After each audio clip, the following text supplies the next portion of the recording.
Mr. President, I vividly recall a few years ago, a young man came to my office, bewildered and troubled, seeking my assistance in getting a job. I inquired of him where he used to work before. He advised me that he used to work at the airport. But consequent to 9/11, there's a new security regime that now demands that employees of the airport present or furnish their employer with a police record. This young man, who has been working for 5 years, went to procure a police record. Only discovered that he had a record for a ganja conviction some years ago. He lost the job as a result of that. That's the kind of mischief I'm trying to correct with this proposal. Mr. President, it is with this in mind that I suggest to the government the following. One, that the report of the Joint Select Committee of Parliament, which examined the recommendations of the Ganja Commission and which was tabled in Parliament since 2004, be debated, and that a vote be taken on its recommendations. Two, that the government, as a matter of urgency, take steps to decriminalize the use of ganja by adults in well-defined circumstances and specific use. We need to do something to decriminalize this vegetable matter that has destroyed so much people, not because them use it, but because of using it, they turning them into criminals.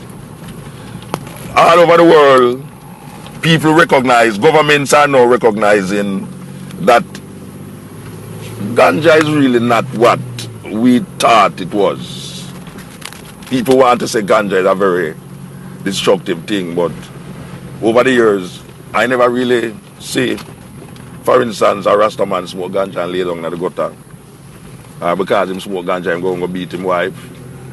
We really want to find out, why is it that the Jamaican government, we're talking about previous government and this government, why are they so reluctant to pursue the matter of ganja and the decriminalization of ganja when even them neighbor, when them afraid of, is stepping up to the plate right now? Decriminalization of ganja is no more a federal thing in America. Now we see more and more state is stepping in line, saying that, look here man, there's something beneficial about it, whether economically or medicinally. There's something that should be done to take out the stigma of this thing. We're glad to know that you have people in influential positions right now that see the necessity to decriminalize this thing.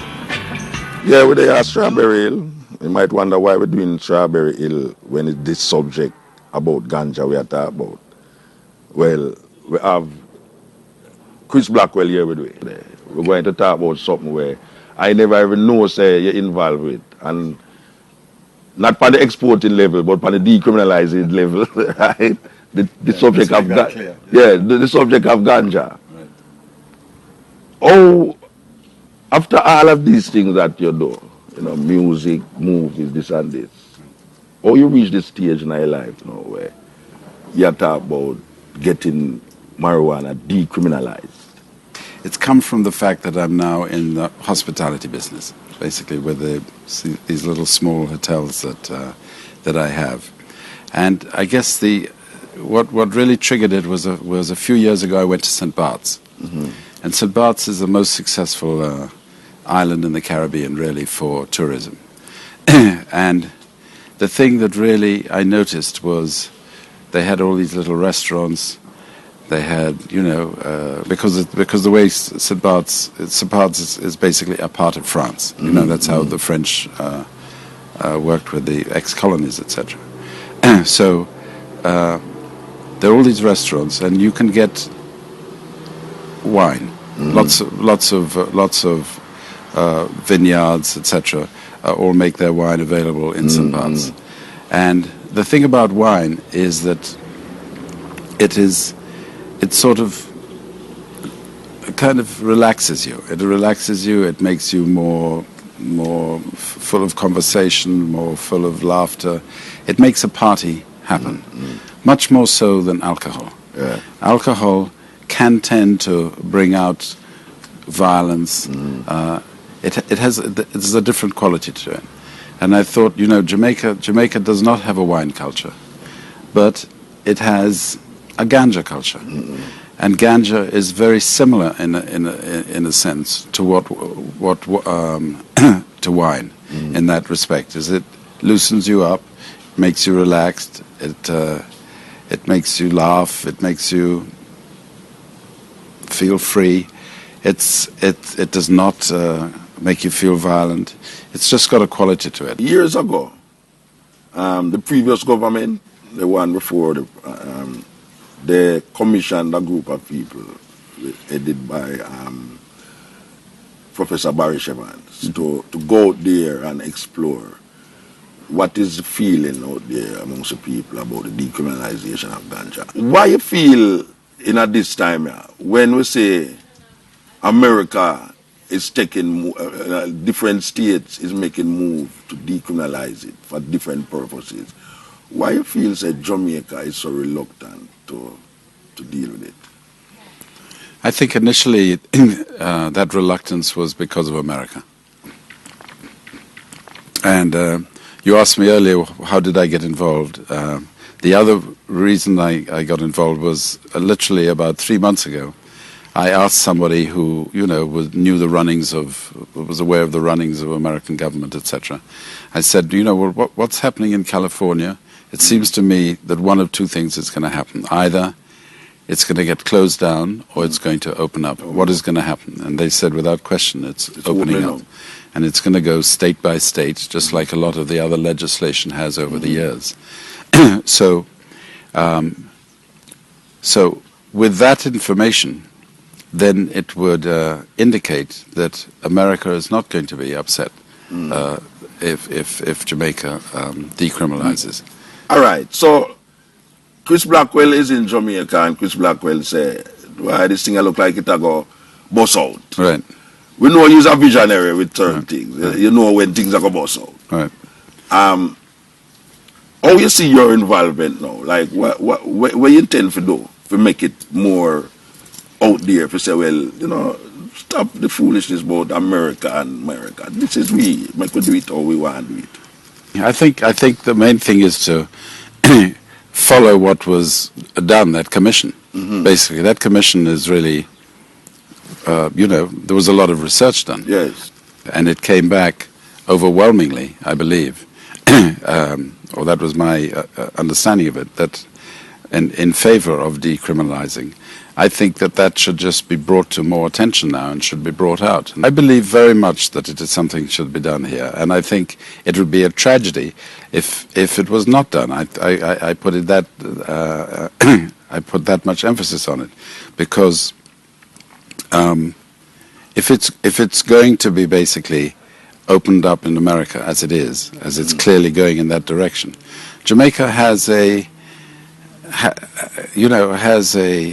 an image, in a sense, of being a place where ganja is part of the culture of Jamaica internationally for a long, long time. If Jamaica was to sit back and lose that opportunity of being more in the front end of what is happening, I think that would be a great shame, really a great shame. It would lose a lot of, apart from anything else, it would lose. Jamaica would lose the opportunity of having another revenue that they could start to get, because California, part of the reason California is opening it up is because I believe that they have problem of money and things. Yes, and they projected that it can earn a huge amount of revenue to the state. I think in 2007, they said that $30 billion was made from ganja in America, much more than wheat, corn, and the other crop, soya bean put together. And as we say, it look apparently we're waiting to import ganja. We want when somebody else do it now, and then we clamp down on it, then we start import it, and then we lose all the necessary economic benefits from it. But the point I want to ask is this. So apparently you're not the only person. Is an organization you set up, or is a group of you just decide, say, you're going to face the government with it? How that work? It's not an organization. It was literally something that came from that conversation when it came back to me that it was actually going to get bigger rather than close down California. Then I phoned some friends of mine. I phoned Jimmy Buffett, who's a good friend of mine, and I asked him, does he know anybody who is somebody who I could bring down to come and talk to the government in Jamaica, somebody who is a respectable member of the community, a successful businessman, whatever. And he put me on to a gentleman called Peter Lewis. Now, Peter Lewis is actually the second largest contributor to the legalization of marijuana in America. The largest contributor is George Soros. I don't know if you know that. George Soros is a very famous hedge fund manager, and he's the largest contributor. So I contacted Peter Lewis, and he came down. And because what I felt was necessary was to not have it coming from even a music business point of view, because I represent music business. Yes, that stigma, like because you mix with the Rasta them, and I think that's why I said that. Yeah. Right. So I wanted to get some what I call proper people as well. You know what I mean? Yeah. And then I also brought down a man called Ethan Nadelman, who has for some time run a operation in America. And he's totally up to date on all the laws, what's happening everywhere, and his entity is called, gosh, I can't remember the name of it. But anyhow, he is somebody who is totally aware of everything that's going on in America in this area. And I brought him down too, and then I asked Jason Hensel, who works with me, to see if we could put together an appointment with the government to just in a sense more inform what was happening and have some people who really knew what they were talking about, specifically from America, because America seems to be the biggest thing holding this back. So that's what we did. And what came out of that? I mean, when you meet with them, the government? It was positive. I would say it was definitely positive. It was just a matter of how best to do it, and it's. I think it's simple. I think the best thing is to simply put through what was suggested in that commission. Ironically, I never hear about this meeting. Right. You know, it happened very quickly and suddenly, and we didn't say anything about it. Yes. All right. You can say who you meet with. We met with Chris Saka and Darryl Vaz. Okay, Darryl Vaz, very important man in the business. Okay. And in terms of, all right, I know you say it came out good and thing, but what they would have to say in terms of, you coming to them with it, with all, Buffett and these guys? Well, Chris Saka did ask why are we all here, what's in it for us, kind of thing. And there was really nothing more in it than it was something driven by me. I asked them to come, Jimmy Buffett and Peter Lewis, just really because Jimmy Buffett was the person who brought Peter Lewis, and I wanted Peter Lewis to be there because he's a very prominent person. We were able to inform them of what is happening in America, especially Ethan Nadelman, who really is up to date on everything that's going on. He was able to inform them as to what is going on. And clearly, if that is happening in America, it's going to be much less of a problem. Right? So I don't think any of us said one can assure right at this moment that there's not going to be any problem, but one felt that it's definitely moving in that direction. So one should look at it seriously in Jamaica. Sometimes meeting successful, but the success goes as far as the meeting room. Yeah, I agree. Yeah, I agree. So the follow-up sometimes is really where they decide if it come out of the boardroom into the area of, activity or... Yes, you know. absolutely. So what is the next step now after the boardroom? The next step is to keep on it, basically keep on it, come back with more information, just keep pushing on it, and that's really what we intend to do. That's the only thing I can suggest. There isn't any other way, because the first thing is decriminalization. That's the first thing. Then from that, thereafter, there are the other routes one can go. To me, there are three routes in Jamaica you can go. One is following the route of Amsterdam, which is where certain places are licensed. Another is in the United States, where there's the medical model, where people can acquire it through a prescription. And the other in Jamaica is that it's part of the Rastafari religion. So there is really three reasons, three routes through which one can go after it's decriminalized towards making it that much more available. Because the thing about the decriminalization, which is unclear, is, well, what happens if somebody's growing it? Can they be arrested? Will their fields get burnt down? Does that change then? You know. But the reason why I'm particularly excited about going back to the wine thing is I could see in Jamaica the same kind of things like you have in France, where there are vineyards, there are special vineyards. Vineyards of ganja. Yes, I can see that. Right. and without police come out. That's right. And I can really see that. So it's something that really can go to the little man too, because it's something that the best ganja needs to be nurtured personally. It's not a mass product. And I think it's a great way of just feeding what is unique about Jamaica, is the individuality of Jamaica and Jamaicans. And I just think it is something which would improve tremendously the whole visitors, the tourists. All right, well, I listen to you, and I hear somebody out there say, yeah, Chris Blackwell sound, when him connect it with the wine thing, it sounds like it's another venture into money-making vibes now, rather than the aesthetic value of the thing to Jamaica in terms of the cultural vibration. I mean, I understand, I hear you mention about Rastafari and the smoking it as part of the sacrament and thing, but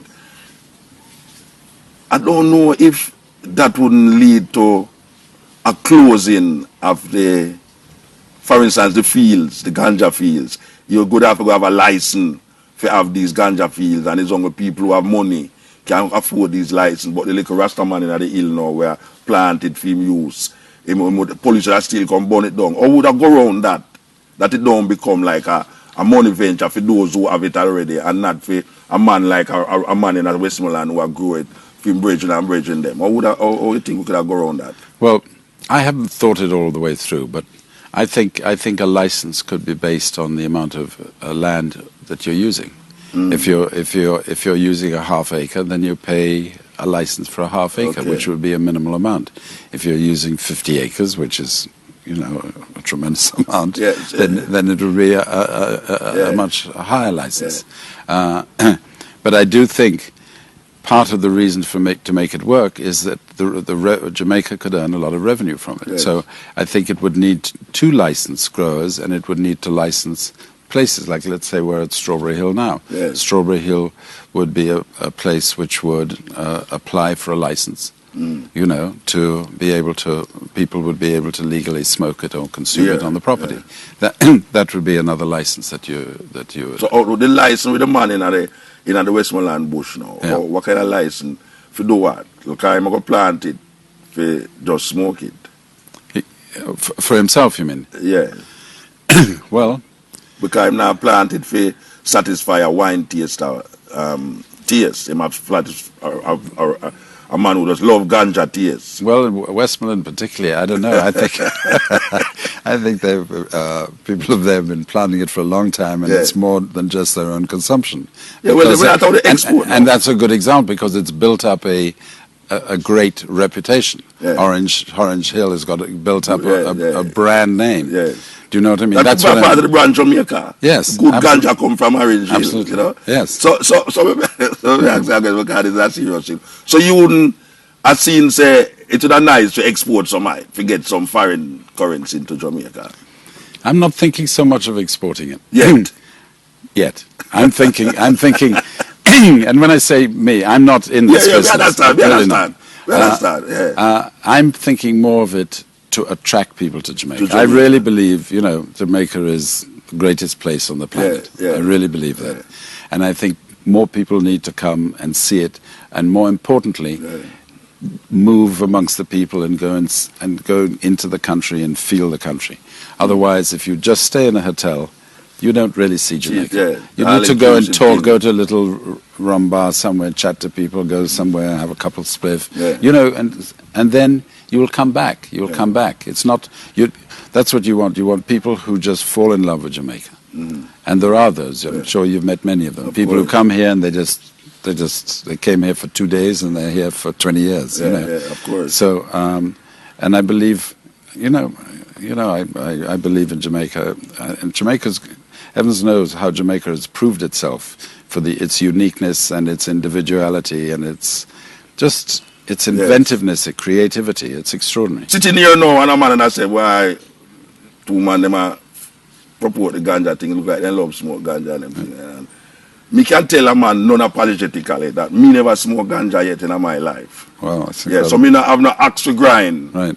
If you say, I chew me a rasta, right. Why me come with this now and find some man who within that thinking there. So it's not like me as a Rasta said, and you as a man who has said, well, boy, right now, because you're in the music business, you deal with now another part of the business in terms of, gang tourism. Yeah. When I say gang tourism, they say that ganja tourism.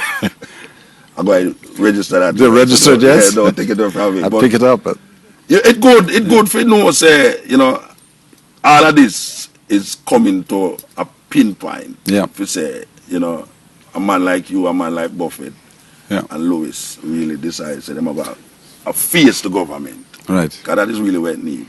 Right. And it was just really to inform. Really to inform and say, this is happening in America. Don't let it pass Jamaica by. Don't let Jamaica lag in it. It's not the problem that it was. All right. Well, we give thanks. We give thanks to know, say, this is our next part of Chris Blackwell. This is our next part of Chris Blackwell where, it gone beyond the music now. It a deal with a political nature. Because it's really a political nature you reach now. You know that. I guess. But I think... It doesn't scare you? No, well, it doesn't scare me because I've never sort of been involved in politics. And this, anyhow, is bipartisan, really, because this commission was done by the previous government. So it's a bipartisan thing here. I don't think it's one party or another party. John Washington, him used to plant ganja. Really, I don't know. Yeah, man. If you look in a book, there's a book named "The Emperor Wears No Clothes." Right. It's a book where almost like the Bible of what the hemp is all about, what ganja is all about. There was a time when you can't plant ganja in America without the law coming down by you for different purposes. It just became illegal in the 30s, wasn't it? When was it? 30s or 20s? Yes. Yeah. And there's almost a stigma to because even the argument of marijuana, which is Mary Jane, changing the name and everything there. So we give thanks. Say you're really involved in it. We give thanks for that. Yeah, Thank you. If herb become legal, more money are going to make more people are going to have access to it. But more people are going to sell it and you're selling things I'll get less, things so. No, the thing about it is that the best come from Jamaica. You know what I mean? And you see the best come from West. You see what I say? And saying best. Yes, of course. So naturally, if herb legal, it go up on a vast scale. Where one can just go in and shop, buy a spliff, and just go smoke. You see what I say? Yeah, and it prevents the criminalization of man and man, especially Rasta. Alright, because Rasta use it as a sacrament. Yeah.